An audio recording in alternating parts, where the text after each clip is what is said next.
Sachin police station આરોપી નકલી આઈએએસઆઈ ગુજરાતમાં નકલી પોલીસ અધિકારી નકલી આઈએએસ અધિકારીઓ ઝડપતા હોવાના તો કોઈ વખત નકલી કચેરીનો પર્દાફાશ થવાના સમાચારો સામે આવતા રહે છે। ત્યારે અમદાવાદ લોકલ ક્રાઇમ બ્રાન્ચની ટીમને મોટી સફળતા મળી છે, જેમાં જેલમાં કેદ આરોપીના પરિવારને જેલર તરીકેની ઓળખ આપીને પૈસા પડાવતા ગઠિયાને ઝડપી પાડ્યો છે। અંગે પ્રાપ્ત વિગતો પ્રમાણે સુરતના ડાજણ વિસ્તારમાં બ્લેકમેલિંગના એક કેસમાં ફસાયેલા આરોપીની પત્ની પર એક ફોન આવ્યો હતો, જેમાં સામેની વ્યક્તિએ પોતાની ઓળખ લાજપોર જેલના જેલર તરીકેની આપીને પૈસાની માંગણી કરી હતી। ગઠિયાએ આરોપીની પત્નીને જેલમાં રહેવાની સુવિધા પૂરી પાડવા માટે 15,000 રૂપિયા માંગ્યા હતા। આ બાબતનો ઓડિયો વાયરલ થતાં સચિન પોલીસ સ્ટેશનમાં ગુનો નોંધાયો હતો। એવામાં અમદાવાદ લોકલ ક્રાઇમ બ્રાન્ચની ટીમે બાતમીના આધારે રાજેશ ત્રિવેદીને ઝડપી પાડ્યો હતો, જેની પાસેથી અલગ અલગ 6 જેટલા મોબાઈલ ફોન તેમજ બેંકના એટીએમ સહિતનો મુદ્દામાલ મળી આવ્યો છે। પ્રાથમિક પૂછપરછમાં સામે આવ્યું કે નકલી જેલર રાજેશ ત્રિવેદી અલગ અલગ ન્યૂઝ ચેનલોમાં આવતા સમાચાર ધ્યાનથી જોઈને માહિતી ભેગી કરતો હતો, જે બાદ જસ્ટ ડાયલ મારફતે જે તે પોલીસ સ્ટેશનનો નંબર મેળવીને ફોન કરતો હતો। પોલીસ મથકમાં પોતાની વકીલ તરીકેની ઓળખ આપીને આરોપીના કેસની વિગતો મેળવી લેતો હતો, જે બાદ રાજેશ ત્રિવેદી આરોપીના પરિવારના સભ્યોને ફોન કરતો હતો અને જેલમાં સુવિધા પૂરી પાડવાના નામે પોતાના ખાતામાં ઓનલાઈન પૈસા ટ્રાન્સફર કરાવતો હતો।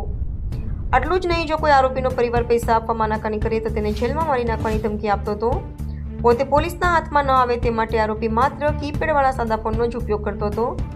આ રાજેશ ત્રિવેદી ગુનાહિત ઇતિહાસ ધરાવતો હોવાનું અને અમરેલી, બાપુનગર, ગાંધીનગર, કાલુપુર અને રામોલ પોલીસના હાથે અગાઉ ઝડપાઈ ચૂક્યો છે। હાલ તો સચિન પોલીસે રાજેશ ત્રિવેદીનો કબજો લઈ કાયદેસરની કાર્યવાહી હાથ ધરી છે। તારીખ 15/11/2025ના રોજ સચિન પોલીસ સ્ટેશનમાં એક ગુનો દાખલ થયેલો હતો। એમાં અજાણ્યા વ્યક્તિના વિરુદ્ધમાં ગુનો દાખલ થયેલો હતો।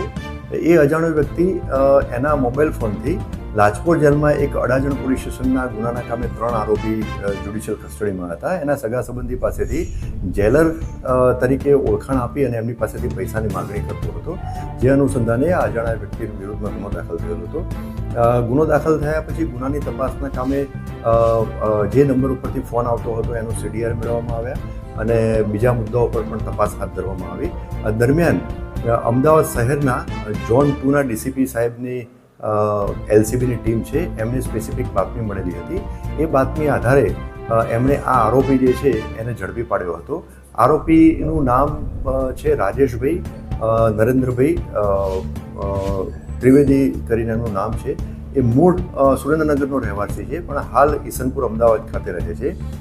આ આરોપીની ત્યાંથી કબજો લઈ અને સચિન પોલીસ સ્ટેશનના ગુનાના કામે એની ધરપકડ કરવામાં આવેલી છે। તપાસ દરમિયાન જે માહિતી મળેલી છે અને જે આરોપીના વિરુદ્ધમાં જે ગુના દાખલ થયેલા છે એની હકીકત પણ મેળવવામાં આવેલી છે। તો આ આરોપીના વિરુદ્ધમાં ગાંધીનગર, અમદાવાદ શહેર અને અમરેલી જિલ્લાના અલગ અલગ પોલીસ સ્ટેશનમાં ગુના દાખલ થયેલા છે।